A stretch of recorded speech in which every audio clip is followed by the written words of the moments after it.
Chris Christie is in Illinois, and he is pissed off. What is he pissed off about? The dirty Democratic tricks that Democrats are trying to pull in an upcoming election. And which trick? Same-day voter registration. That's a common trick historically in the United States, trying to get people to vote. So he's mad about it. Here are some of the quotes from his appearance in Illinois. Chris Christie says, "Same-day registration all of a sudden this year comes to Illinois. Shocking. It's shocking. I'm sure it was all based on public policy. Good public policy to get same-day registration here in Illinois. Just this year when the governor is in the toilet and needs as much help as he can get." And so he's not happy about it. He says they're using every trick in the book to try to get more people to vote, and that is just dirty in a democracy. Yeah, you know, Chris Christie's having a bad go of it right now, and this is not what he needs. If he's trying to appeal, if he sees himself as a 2016 candidate, which he's obviously been coy about, but the world knows that that's on his agenda somewhere. Everything is going wrong, and these are not the kind of remarks to make. I mean, if he wants to not be the Republican, listen, he's got to get out of a primary, but he also has to win back the people. He's got to get people to vote for him in a general election, and he's got to pull independents. There's no way to do it. And our old friend David Sirota has been piling on in a big and effective way. And today Christie called him out by name because of this pension deal in New Jersey. He said, he referred to him in some disparaging way, saying, "Oh, he's just some fired reporter." David was fired, and he's also been hired like other reporters. And so I think that that the whole idea that Chris Christie is going up against not just the bridge problem, but remarks like this, talking to people, talking down to voters, talking down to Americans. And then, listen, he could have cost the state of New Jersey, according to Sirota's reporting, which I believe, $3.8 billion by taking their pensions and giving them to Wall Street. It's and those Wall Street people are his donors too. So it's a good deal for them. Oh, it's a great deal. It always works out. Yeah. It's a great deal for Wall Street. Yeah, no, it's odd though. I mean, so you brought up a couple of things there. It's odd that out of the three big problems that you're talking about, the Bridgegate, these comments where he's apparently not in favor of more Americans voting, and the gigantic pension deal, the only one that's likely to gain any traction, even if just for a few weeks, was Bridgegate. Right. The one that is least significant in terms of its long-range impact. Candidacy. I mean, Bridgegate it had a lot of theater to it, and it mattered to New Jersey. The money matters to New Jersey, but it also matters to a guy who's trying to appeal to a lot more voters, and as does this these remarks that he made in Illinois. I mean, he's talking about saying, how can we put the Libertarians on the ballot and not the Green Party? I mean, there are rules. It's unfortunate. Everybody should be on a ballot. He's right, but then when he goes in there and talks about dirty tricks, equating same-day voter registration with dirty tricks. I mean, that is right out of the old Republican playbook, and that's a playbook that he is trying to get away from. So. Yeah, and his mistake, I mean, he's not the first Republican to be against these sort of things. I mean, the reason we don't have them all over the country is because either they're not being pushed for in states with GOP governors, although as we'll get to soon, there are many that do have Republican governors that have same-day voter registration, or they're being rolled back, like in North Carolina and a couple of other states just over the course of the past year. There was much more expansive voting rights and access to voting, and then once the GOP got in control as governors in those states, they've rolled them back, or in the legislature. So they do that, but they're not so explicit about it. Right. I mean, he's supposed to be sort of the savvy, street smart sort of Republican, the guy who rises above some of the partisan differences between Republicans and Democrats.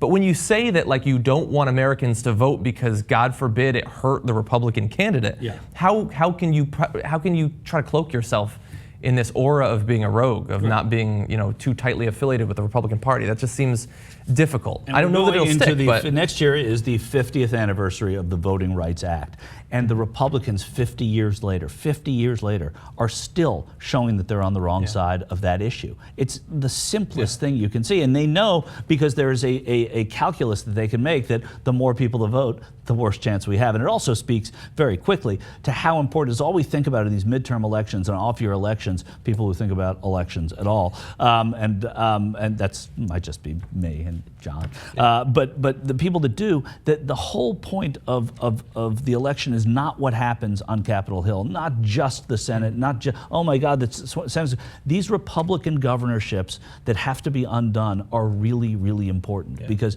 changing the way the secretaries of state come into office, changing the way that these rules about redistricting are done, as well as things like same-day voter registration. It's so important how you vote for governors. And perhaps even more important now, since we know from the past few years that absolutely nothing is going to happen in the Senate or the House anyway. So why not focus on state legislatures and the governor races and things like that? And that's what the Koch brothers have done. They've said exactly that nothing's going to happen, so we're going to focus on, you see a lot of their money, so much of their money going to state legislature races.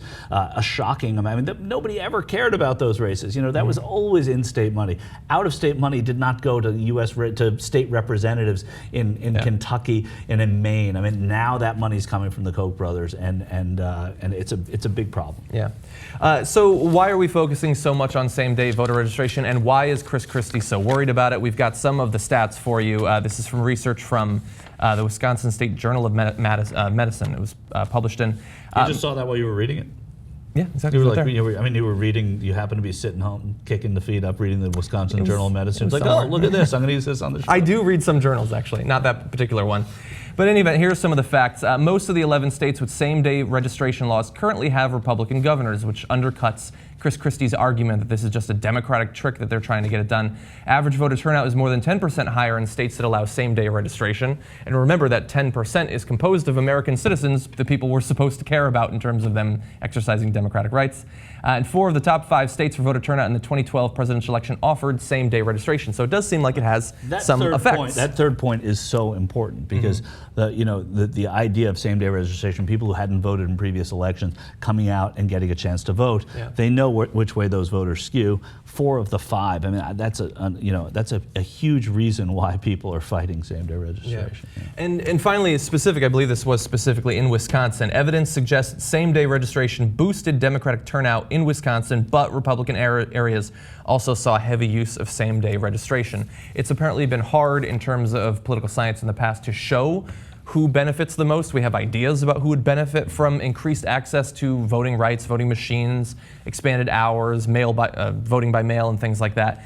But I just love that. It's called the country. Exactly. That's who benefits most from it. Yeah, you would more think. People are involved, more people are voting. Yeah, and understand what's underlying his comments, that he's worried about these dirty tricks. He apparently thinks, and he's right, by the way, but he thinks that if more people voted, Republicans couldn't win, or they'd be much less likely to win. Yeah. That is perhaps the weakest political statement you could ever make, and he's probably not going to pay that high of a cost on it. Well, maybe Rachel Maddow. Paul Weyrich, and this was in 1982, and he was the chairman of the Republican Party at that time. He was a terrible guy, but he was one of the things in 1982, so we're not talking about that long ago. He said, we have to, and there's tape of this, you can look it up, Weyrich, find it on YouTube, saying we have to do everything we can to make sure that it's not easy for people to vote. And that has been a Republican mantra for such a long time. So it's not a surprise. And it's not a surprise that you see people still fighting for renewal of the Voting Rights Act, people still fighting for same-day access to the polls. And then what happens? We all sit back and we say, nobody's voting. Nobody's voting because people are making it more difficult for people to vote all the time. Yeah, and again, I hate to pull a jank, but before we move on, one final thing. Like, we've obviously been attacking Chris Christie. I know. We've been attacking Chris Christie. We've been attacking the other Republican governors and Republican legislatures that have been sort of pushing back voting rights.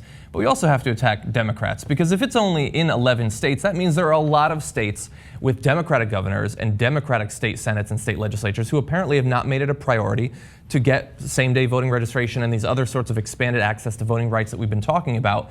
I mean, there was a period when Barack Obama won and you had a supermajority in the Senate for Democrats. You had the Democrats controlling Congress.